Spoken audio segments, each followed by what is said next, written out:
Welcome to Mindful Chatting on our Consultation Saturdays.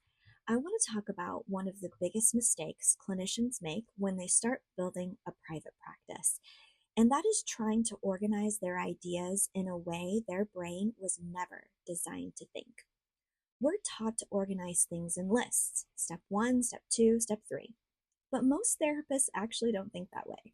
Most therapists think in connections. Ideas connect to other ideas, services connect to other services.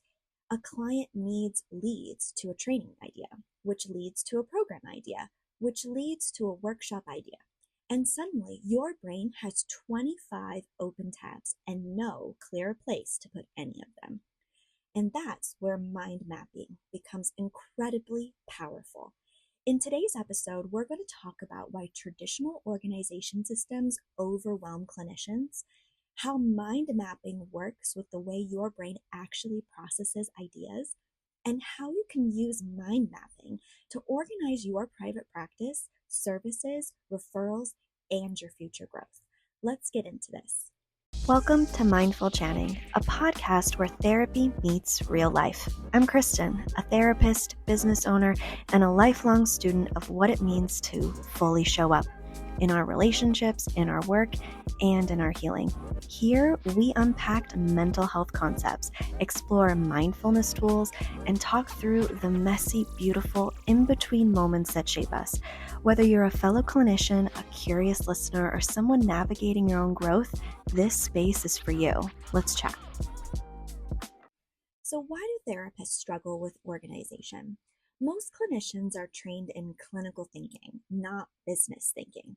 In graduate school, you learn theory, interventions, treatment planning, and ethics, but no one teaches you how to organize ideas when you're running a business.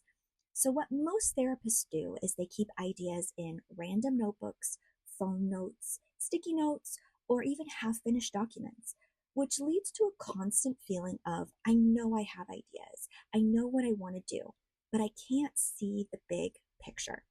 And so mind mapping solves this problem because it allows you to see everything all at once. So let's talk about what mind mapping actually is. Mind mapping is a visual way of organizing ideas where everything branches out from a central concept.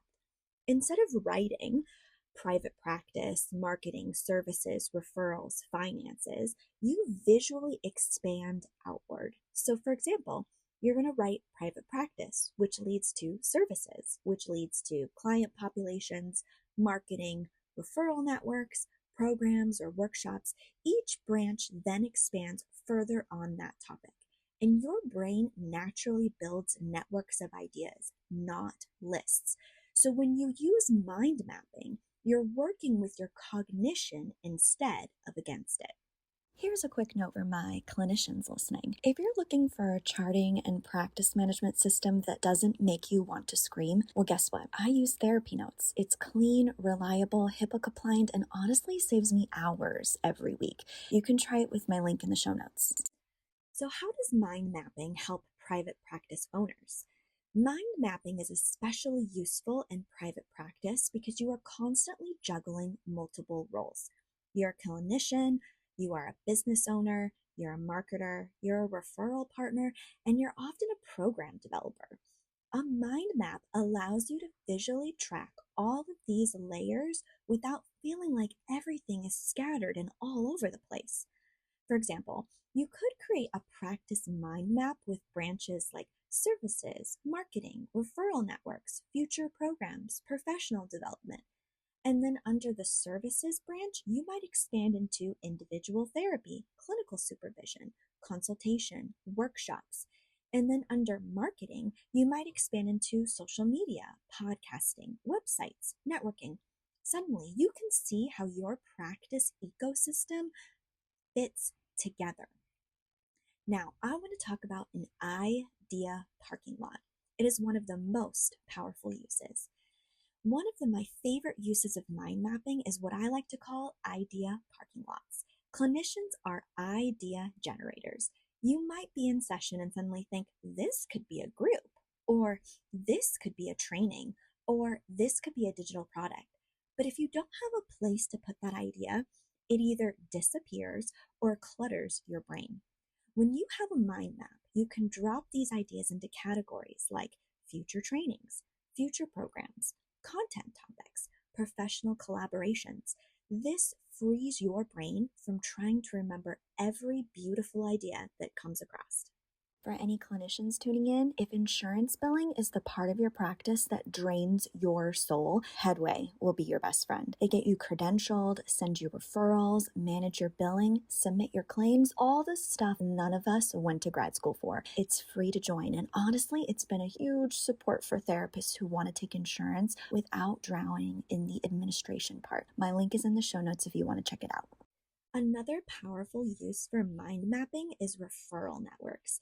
Instead of keeping a random list of contacts, you can visually map referral categories like psychiatrists, neuropsychologists, school psychologists, couples therapists, substance use specialists. They add specific providers under each category. This makes it much easier to see where your referral gaps are. For example, maybe you realize you have plenty of trauma referrals but no ADHD specialists. That insight becomes clear instantly when you can see that visually on your map. Now, here's the thing. You don't need fancy software. Mind mapping doesn't require these complicated tools. You can do it with paper and pencil, whiteboards, simple digital tools. The goal is not perfection. The goal is clarity. Mind mapping works because it mirrors the way our brains naturally think, and that is through associations and connections. And when clinicians start organizing their practice this way, they often feel immediate relief. If you've ever felt like your private practice ideas are scattered, or that your brain is constantly juggling too many moving pieces, mind mapping can give those ideas a place to live. Instead of holding everything in your head, you create a visual ecosystem of your practice. And once you can see the ecosystem, you can actually start building it intentionally. If you're interested in doing mind mapping, I'm going to drop a digital product of how to actually do mind mapping on a paper and pencil. And then you can start practicing this skill, and then you can move it over into a digital software space so that you can expand it and grow it yourself. And I'm going to drop my link in the show notes if you're interested in doing this.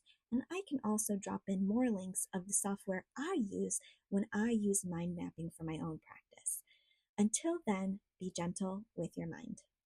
One more thing before you go, and this helps me personally, staying present and grounded, which we all need, especially when your brain wants to spiral into disconnection.